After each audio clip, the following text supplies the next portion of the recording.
in the Bible. So people say, Brother Hovind, why do you use the King James? Man, it's Old English. Nobody can understand it. It's hard to read. I understand all that. And as a brand new Christian, saved out of the Methodist Church, my mom gave me every kind of new Bible version there was. If a new one came out, hey, son, you're going to love this one. So I've got a huge collection of all the Bible versions. When I was 16, I had the reviled substandard version of the Bible. It's here someplace, my original copy. But I was reading that, going to church, going to this little independent, temperamental, fundamental, right-wing, radical, chicken-eating Baptist church. And the preacher was banging on the pulpit saying the Bible's the Word of God. And I was making notes in my revised standard version. And after a couple of months, he said, Brother Hovind, you've been a Christian a few months now. It's time you get a Bible. I said, I got a Bible. He said, no, you need a real Bible. I was offended. Okay, I thought, well, I got a Bible. I've been making notes. I've been reading an hour a day. What do you mean? He said, well, there's real problems with that one. So why King James? It's been 37 years now as a Christian of studying this topic. Why? Look at Psalms chapter 12. The words of the Lord are pure words, as silver tried in a furnace of earth, purified 7 times. Thou shalt keep them, O Lord. Thou shalt preserve them from this generation forever. What does the word them refer back to in that verse? Thou shalt preserve them. Preserve what? His words. He's promising he's going to preserve his words, right? How about NIV? The words of the Lord are flawless, like silver purified in a furnace of clay, purified 7 times. O Lord, you will keep us safe and protect us from such people forever. Is that saying the same thing? I mean, I was born at night, but it wasn't last night. It looks to me like somebody's wrong about this one. Okay? What does this mean? Keep us from such people. What people is it talking about? There are very serious differences between these Bible versions. We've got a book. I don't know if I have it here. It's in our library. The guy sent it to me. It took me 6 months to figure out what the title said. I read it. I said, what? Went on to something else. Every time I look at the book, I said, what is this? The title was, Things That Are Different Are Not the Same. I thought, well, duh, why would you title a book like that? Things that are different are not the same. And then I thought, wow, these Bible versions are definitely different, so you can't say they're the same. There are, as far as I understand it, 151 English translations of the Bible right now available. The law is you cannot get a copyright and therefore protect your work and therefore get more money unless you have 10% different from the original. Are there 151 different ways to say each of the verses in the Bible? At some point, you're going to have to stop saying it the right way and say it a wrong way just to make it different, just to get your copyright, just to get your money. Love of money, root of all evil. Here's a quick story. We could take an hour on this one, but right after the time of Christ, the disciples were writing their books, and they were being persecuted and spreading out, and people were copying these letters and copying the Gospels and spreading them out. Persecution hit the church, and they spread out everywhere. And for the next 1,000 years, it was horrible persecution against the church. And if they caught the heretics, the Christians, they would burn them at the stake and burn their Bibles. Well, people were spreading the Word of God around, making all kinds of copies. It takes about 10 months to write out a copy of the Bible using a pen. You don't even have a good ink pen. You got a feather, and you got to keep dipping it in the ink and keep cutting a new point on it. You don't even have a good ink pen, nor do you have good paper to write on. Lumpy parchment, stuff like that, or leather. But anyway, with all the obstacles they had, plus, being persecuted, it took about 10 months to handwrite a copy of the Bible. Well, they're making all these copies. By the time you get to 15 and 1600s, persecution lets up, and so people decided to collect the Bible copies together from all over the world and compare them and put it into English. Now keep in mind, some of these copies of the Bible had not seen each other in 1,000 years. There might have been people in France that were copying the Bible, and people in Africa copying the Bible, and people in China copying the Bible. And you can only use a book so long and it wears out. I've got, I don't know how many, absolutely worn out Bibles. Okay? I think I have probably 5 or 6 that I've just flat, they're shot. Okay? If you're a book that's in active use is going to have a limited life. And let's just pick a number and say if you were really careful with your scrolls, I mean treat it real carefully, you might make a scroll last 300 years and still use it every day. Just for illustration. Well, so in 300 years, your original is worn out, it's trash, it's junk, you throw it away because you now have 800 copies of this thing, or a certain large number of copies. Then you take those copies and make copies. And after maybe 1,000 years, you might be on your 4th or 5th generation from the original, but that's perfectly fine, it doesn't matter, as long as the copying process was accurate. And a good way to check that copying process and see was it accurate is after each of these, you know, the French ones and the German ones and the English ones and the Chinese ones, each go 5 generations. Now let's get the 5th generation and compare them all and see how accurate they are. And that's what happened in the 15 and 1600s. They got all these scrolls together, found 5,000 copies of the Bible that survived the persecution, and they were identical in everything except spelling. People's names, you know, Peter and Pedro, stuff like that had changed. So they said, man, God truly preserved His Word. This is it. This is word for word exactly. He preserved it.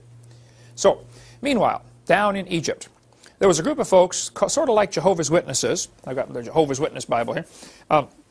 They were a cult. They came to be known as the Alexandrians. The Alexandrians did not believe in the deity of Christ. They didn't believe in the bodily resurrection. They didn't believe in a lot of Christian things, kind of like Jehovah's Witnesses today. So they made their own copy of the Bible, changing things they didn't like. They made about 6,000 changes. The primary guy in this cult was a guy named Origen. He was the leader of this cult in late 2nd century, 3rd century. The only mention of Alexandria in the Bible is when they were disputing with Stephen, arguing with the real Christians. And if you trust the principle of first mention, which I think is very important, then that'll be important to you. They say, wow, the only mention of these folks is bad. And so anything out of Alexandria, anything out of Egypt, period, in the Bible seems to be bad, you know. But Origen started this, was the primary guy in this cult. They made copies of their Bible also, with their changes in it. And some of them survived. In 350 AD, several copies were made, and 3 of those still survive today.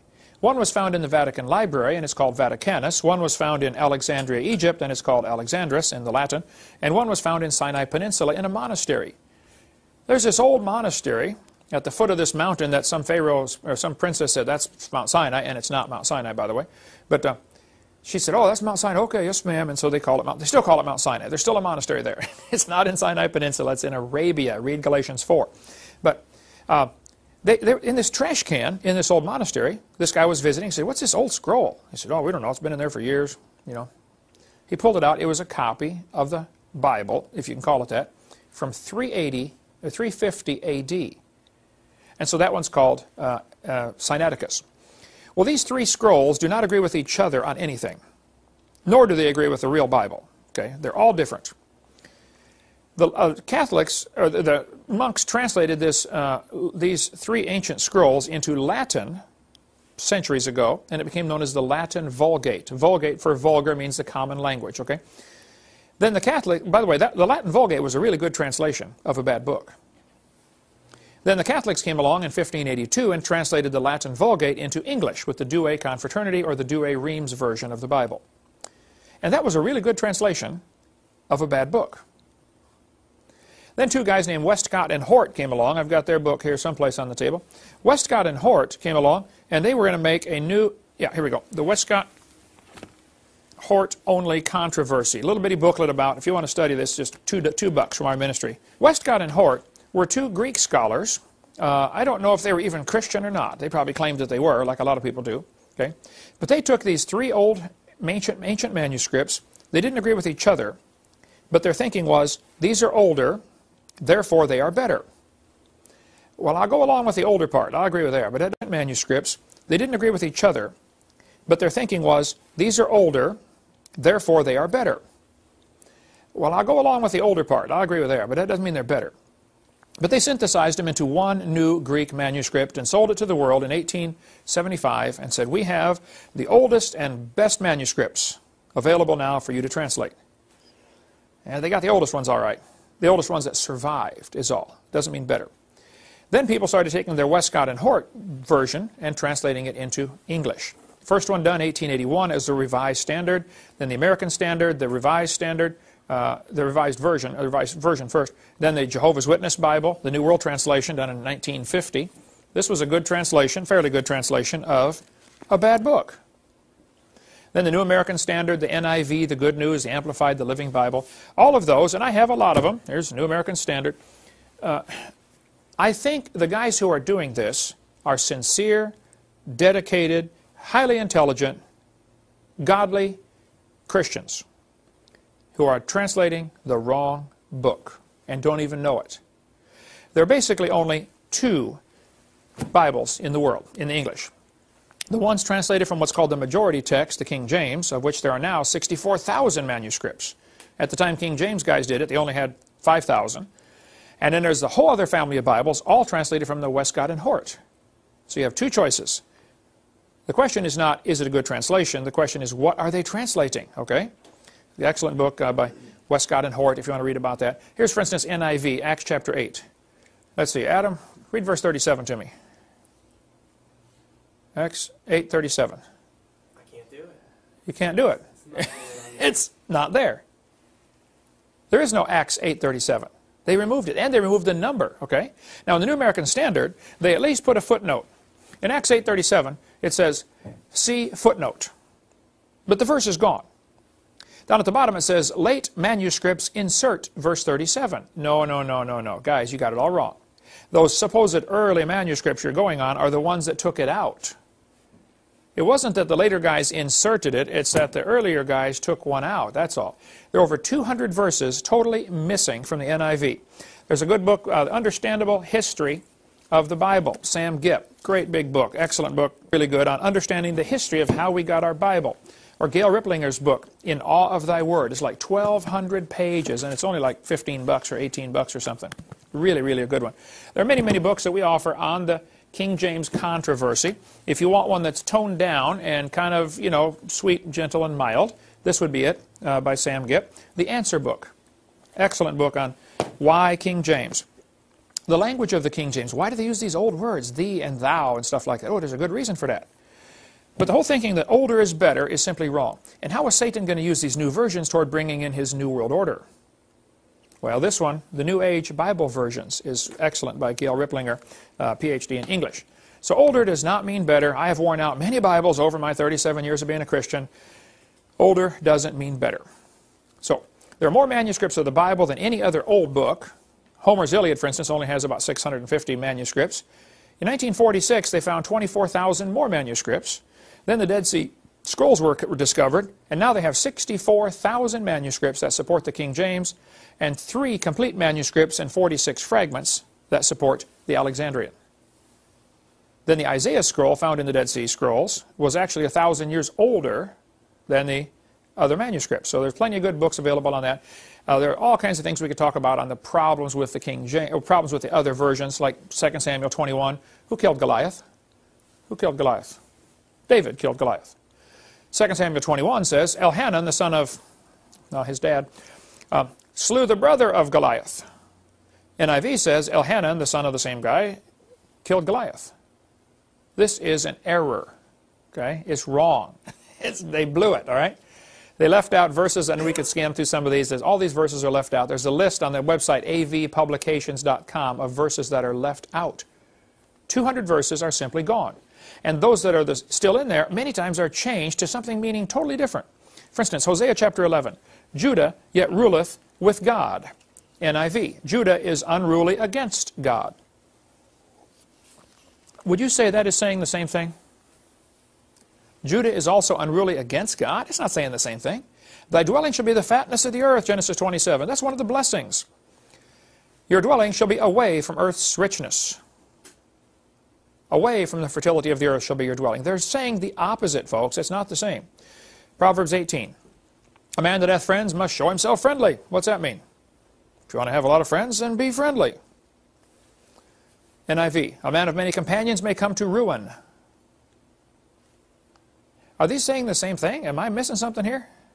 If you got a lot of friends, you'll be ruined? That's what it says. That's not at all correct. The Bible says in Matthew 7 that narrow is the way. Straight is the gate, and narrow the way that leadeth to life. And few there be that find it. Revised Standard says the gate is narrow and the way is hard. Wait, is it hard to go to heaven, or just not many do it? Now they use the these and the thous, and there's a reason for that, and then we'll go on to another subject here. If a word starts with Y, it is plural. Ye, your, etc. Okay? If it starts with T, it is singular, and there's an important reason. Nobody in 1611 was walking down the street saying, "How art thou today?" They weren't using that. But the King James translators wisely chose to use the these and the thous because of the distinction. If I walk into a room and say, "You come with me," does that mean one of you or all of you? You can't tell. But if you use thee and thou, you can tell. You can see in John chapter 3 very clearly. Jesus said to Nicodemus, marvel not that I said unto thee, singular, ye must be born again. He changed it to plural. I'm telling you that everybody must be born again. That's a really important distinction. Otherwise, he'd be saying, Nicodemus, I'm telling you that you got to be born again. Well, how does that apply to Kent Hovind? It wouldn't apply. The fact is, it's very precise in the King James. So we can talk all day about that. We'll cover more in our college class. I think the whole concept you need to get in your head is God promised He would preserve His Word, so where is it? I would like to hold a copy of it. And after 30-some years, I was slowly dragged, kicking and screaming into the King James camp. God preserved His Word in English, and we've got it. A couple of verses really attract my attention because of my speaking on creation all the time. Ephesians chapter 3 and verse 9. King James says, to make all men see what is the mystery, the fellowship of the mystery, which from the beginning of the world hath been hid in God, who created all things by Jesus Christ. There are two important phrases here. It says, from the beginning of the world. That's a definite time. He created things by Jesus Christ. Colossians 1 says the same thing. Jesus created all things. Jesus is God in the flesh. Well, a lot of these new Bible versions come from the Alexandrian, and they did not believe Jesus was God in the flesh. And bookstores, of course, want to sell lots of Bibles, love of money, root of all evil, and they don't want to offend anybody. So, hey, let's sell a Bible version that doesn't offend people. So look what they did with Ephesians 3:9. Which for ages past was kept hidden in God, who created all things. Well, they left off Jesus. You don't want to offend people, you know. And they made it ages past instead of from the beginning. Nearly all the new Bible versions have changed it to say ages, ages, ages. And they leave off Jesus in every case, except for the New King James. They left Jesus in there, but they still call it ages past. That's the only one I could find that left Jesus in there, but they all changed it to ages. They don't want to get this definite 6-day, young earth creationist, because they might offend people and, again, lose money. We could spend hours on the different problems with these verses. The last one that bothers me is it the first day in Genesis 1:5, or is it one day? Every version that I found says one day. King James says the first day. Why would they change it to one day? Well, again, they're trying to allow for the long periods of time. And I don't understand how somebody can read Genesis 1:5 and still believe there's a gap between verse 1 and 2 of any amount of time, more than an hour. The first day. It couldn't be more clear.